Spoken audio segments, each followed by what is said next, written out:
everyone, thanks for stopping by the Standards Weekly Check-In. I'm Colin. Behind the camera we got Christian. Hello. Hey, Dylan's away for a couple weeks here, so Christian's filling in. Today we're going to be getting into some staff picks, flipping through the new arrivals, recently priced records, and addressing your burning questions left in the YouTube comments section last week at the end of the video. As always, if you see anything you like, you can give the shop a ring.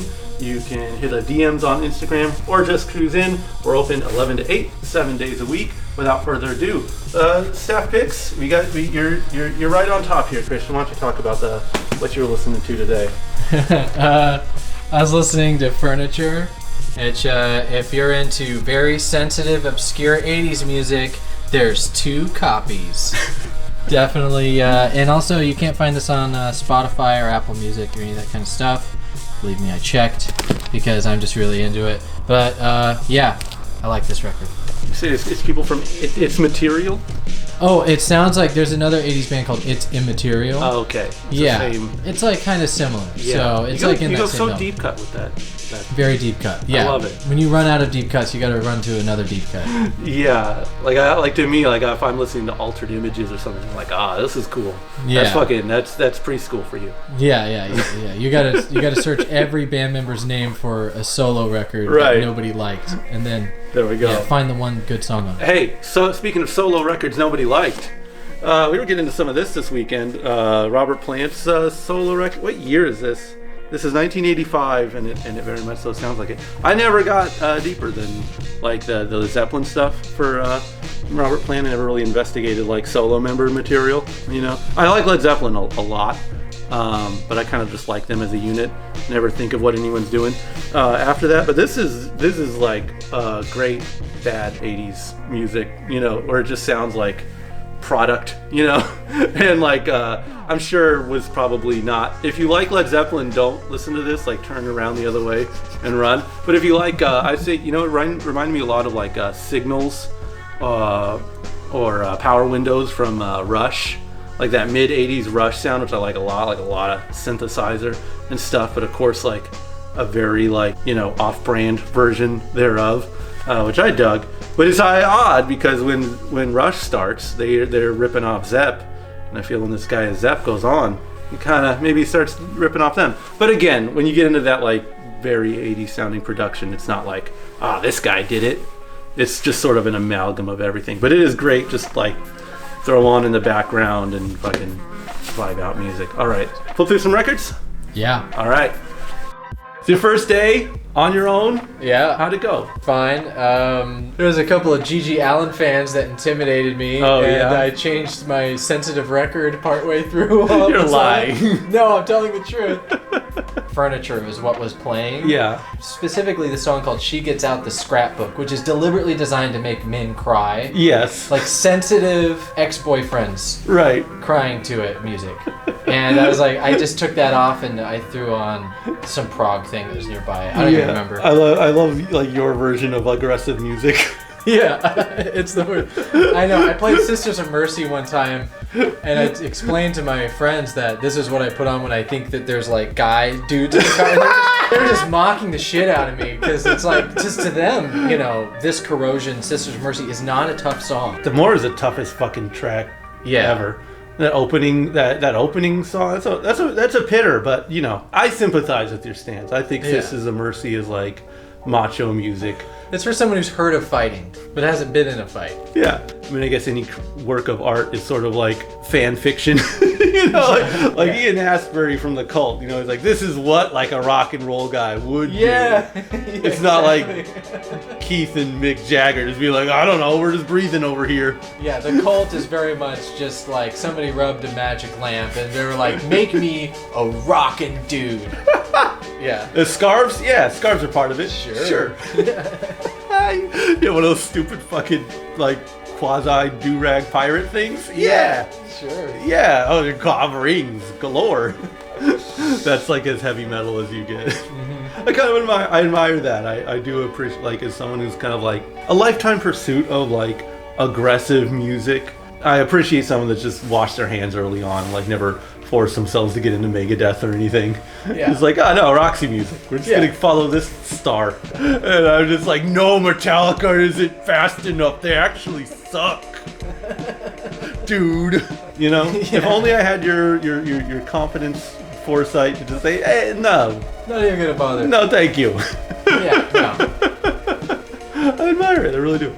Yeah, God, what? And then, yeah, like, all right, this is just, I think it was like just some jazz, you know? I think that's actually what I put on. Yeah. And because that's just confusing for all of us. Oh, yeah. I don't talk to a jazz guy. The big brain music is on. Yeah. You know, AC/DC. Just like, oh, I'm going to take a shit on this floor right now. Yeah.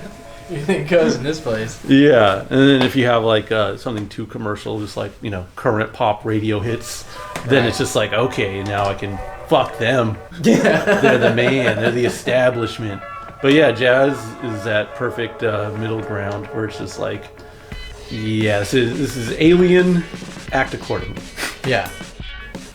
YouTube questions. This is the part of the video where we answer the questions left from you in last week's YouTube video. Alex hitting us with the burning question.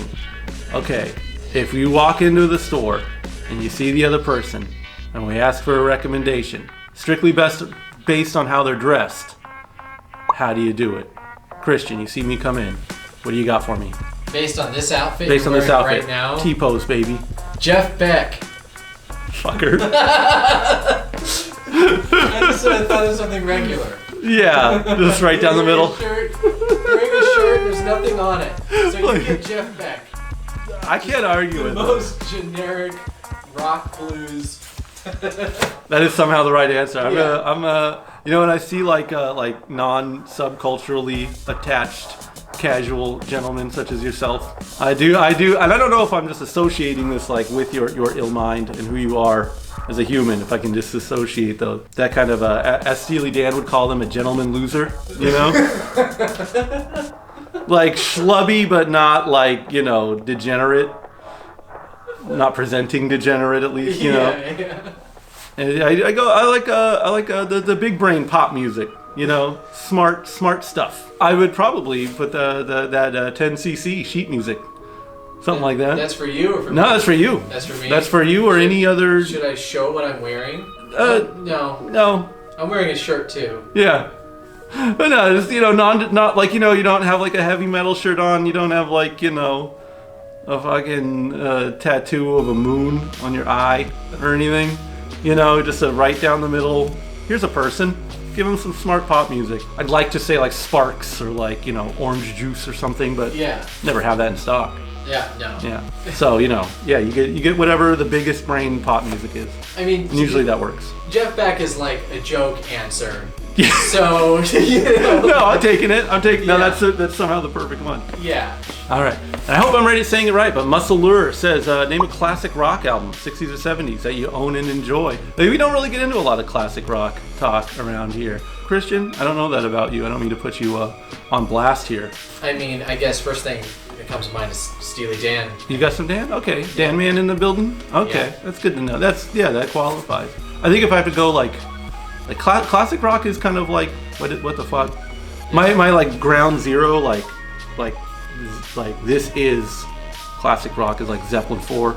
Yeah. That is that and only that. Yeah. First Steely Dan album is the Oh most yeah. classic rock. Yeah, that's got Ricky Don't Lose the Number on it and all that. Yeah. No, that's a thinking man's classic rock, right? Yeah. I'll go a little bit brainier, and I like the Badfinger No Dice. When I want like classic rock that's like classic rock, but also isn't like just insufferable. Right. Badfinger No Dice. Like I love the Rolling Stones. Yeah. But it's like if you're gonna put on like Satisfaction in Yeah. the comfort of your own home and just If I'm the problem with the inherent to the genre is that it's a little overplayed, you know? Right. Yeah. Yeah, if I'm in a room full of people and I have to like, you know, cater to whatever, it'll be like Neil Young or Creedence. Yeah, that's a little just like ground like zero and then just a tad brainier. Yeah. What's a tad dumber? Oh, How do you go down a notch? Like just Bob Seger or you know, Eagles. Yeah, that's Eagles. a good. Yeah. Not weird. There you go. That's a spectrum. So yeah, I would say Yeah. Badfinger No Dice. That's a little bit brainier. It's actually like there's a Bad Company record I was cleaning today. I'd say maybe the first Bad Company. Yeah, album it's would be like, here's some classic rock for you guys. You just throw it into a group of men. And Yeah. run. They just start raising children. Yeah. Thanks for watching, everyone. If you have any questions you would like to see answered, leave a comment in the YouTube section down below. We will get to that next week. Take her easy. Bye.